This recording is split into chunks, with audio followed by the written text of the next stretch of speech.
आपण डॉक्टरमध्ये चर्चा करतो आपल्याला काही वेळापूर्वी जसं विचारलं होतं की चालता चालता कोणाला हार्ट अटॅक हृदयविकाराचा झटका आला तर नेमकं काय करावं, पाणी पाजावं का नाही याच्याबद्दल गैरसमज असतात, नेमकं काय करावं ते कळत नाही. डॉक्टर, हार्ट अटॅक समज आपल्याला कळतंय की एखादा जीव तडफडतोय आपल्याला, त्याला सिव्हिअर अटॅक आलेला आहे, तर तेव्हा नेमकं काय करावं? बऱ्याचदा आपण बघतो रस्त्यामध्ये एखादा माणूस कोलॅप्स होतो तर आपल्याकडे बरेच गैरसमज असतात की कांदा लावणं, चपला लावणं, तर त्याच्यामध्ये त्या माणसाचं इनफॅक्ट त्रास होतो.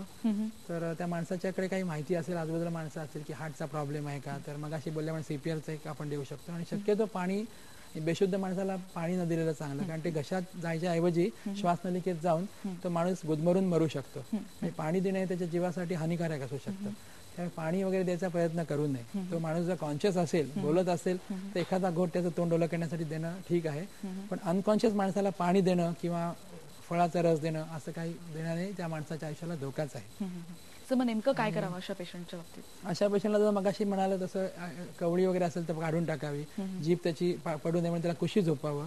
आणि जर हृदय, आपण नाडी बघू शकतो, नाडी परीक्षा करू शकतो की नाडी चालू नसेल तर हार्टवर जोरात एखादा बुक्का मारून किंवा सीपीआर ट्रेनिंग घेतल्या माणसं आजूबाजूला असतील त्यांची मदत घेऊन, किंवा सगळ्यात महत्त्वाचं म्हणजे जवळात जवळ जे काही हॉस्पिटल असतं, आज आपल्या मुंबईत हेल्थ केअर सर्व्हिस चांगली आहे, गावोगावी डॉक्टर्स आहेत, तर जवळात जवळ मेडिकल हेल्प कशी मिळेल जर ते माहिती नसेल तर आपण कमीत कमी पोलीस लोकांना फोन करू शकतो, 100 नंबर डायल इन करू शकतो. म्हणजे प्रत्येकाने काहीतरी कॉन्ट्रीब्यूट केलं पाहिजे, नुसती बघेगिरी करूया नको, आणि काहीतरी कॉन्ट्रीब्यूट करून त्या माणसाला कशी मदत घेता येईल. काही माणसं टाय घालून असतात किंवा कपडे खूप टाईट असतात, अशाला कपडे लूज करणं शरीराचे, माणसाला घाम येत असतो, अशा प्रकारे छोट्या छोट्या त्यांना मदत करून, किंवा एखाद्या माणसाची लाळ गळत असते ती परत घशात जाऊन तो आपल्या सिक्रेशनमध्ये ड्राऊन होतो, ती लाळ काढली जायला पाहिजे, त्याला कुशी झोपवलं पाहिजे. असे बरेचसे प्रिकॉशनरी मेजर घेऊन त्या माणसाला सेफली चांगल्या ठिकाणी पोहोचवता असेल, चांगल्या हॉस्पिटलला किंवा जवळपासच्या डॉक्टरांकडे. आणि आज आता डॉक्टरांना पण जसं माणसांना सुप्रीम कोर्टने केलंय तसं डॉक्टरांनाही आता सुप्रीम कोर्टने सांगितलं की फर्स्ट एड देणे प्रत्येक डॉक्टरचं कर्तव्य आहे. मी सांगू शकत नाही की मी हार्टचा स्पेशालिस्ट नाही, मी सर्व्हिस देऊ शकत नाही. त्या माणसाची फर्स्ट एड करणे माझं नैतिक कर्तव्य आहे. जर मी ते देऊ शकलो नाही तर तो माझ्याकडनं गुन्हा ठरला जाईल. त्यामुळे कोणी डॉक्टरनी आता पेशंट आल्यानंतर पहिल्यांदा फर्स्ट एड दिली पाहिजे.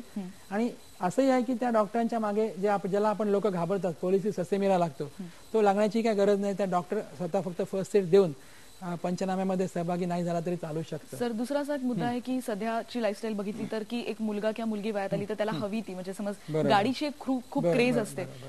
जसं तुम्ही म्हणाला की गाडीची क्रेज असते, पण त्याच्याबरोबर पालकांनीही काहीतरी तत्व पाळली पाहिजेत. पालकांनी ती मुलांना देताना, चावी देताना पण काही गोष्टी सांगितल्या पाहिजेत की नक्की तू काय काय लक्षात ठेव. त्याच्याविषयी शेवट काय सांगा? नाही, हा खूप चांगला मुद्दा आहे, कारण आता घरोघरी मुलं कमी आहेत, पूर्वीसारखी आता 5-6 मुलं नसतात. त्यामुळे आता हॅव नॉटचा जमाना नाही, हॅव टू मच जमाना आहे. पिझ्झा कल्चर, बर्गर कल्चर आलंय. प्रत्येकाच्या घरोघरी 1-2 गाड्या असतातच. मुलगा 12 वर्षाचा झाला की त्याला मोबाईल दिला जाणार, मुलगा 15 वर्षाचा झाला की त्याला स्कूटर शिकवणं. आणि मी बऱ्याच ठिकाणी पाहिले, पेशंटची माझी गौरव सांगतात, डॉक्टर माझा मुलगा 15 वर्षाचा आहे पण चांगली गाडी चालवतो.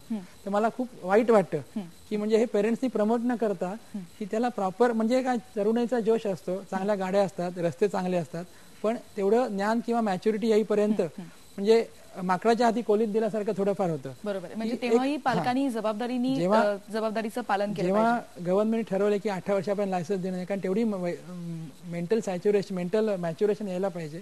त्याच्यानंतर त्याच्यामुळेच ते कायदे दिलेले आहेत. त्याच्यामुळे पालकांनी सुद्धा थोडंसं प्रॉपर पेरेंटिंग, कंट्रोल पेरेंटिंग केलं पाहिजे. आपला मुलगा काय करतो, त्याची संगत काय, किंवा चुकीच्या गोष्टी त्याच्या हाती देणं, त्याच्या जीवालाच धोका असू शकतो. बरोबर, नक्कीच आपणही जबाबदार होण्याची गरज आहे. आपण चर्चा केली की एखादी दुर्घटना झाल्यानंतर नेमकं काय करावं. डॉक्टरांनी दिलेल्या छोट्या छोट्या टिप्सचा तुम्ही योग्य वापर कराल अशी आशा करूया. आणि या दुर्घटनांमधून आपणही सावरूया आणि इतरांनाही आपण याच्यातून सावरूया, त्यांना आधार देऊया. आपण उद्या चर्चा करणार आहोत ऑर्थोपेडिक सर्जन डॉक्टर सतीश पुराणिक यांच्याबरोबर, आणि जॉईंट रिप्लेसमेंट या विषयावर आपण चर्चा करणार आहोत. तुम्हाला तुमच्याही प्रश्नांची आम्ही वाट बघतोय. उद्याही तुम्ही 1:30 ते 2 या वेळेत फोन करू शकता. 022-668-99204 022-668-99204 या नंबरवर आम्ही तुमच्या अशाच सहभागाची वाट बघतोय. आणि टॉक टाइम मध्ये आज आपण इथेच थांबूया. पहा फक्त IBN.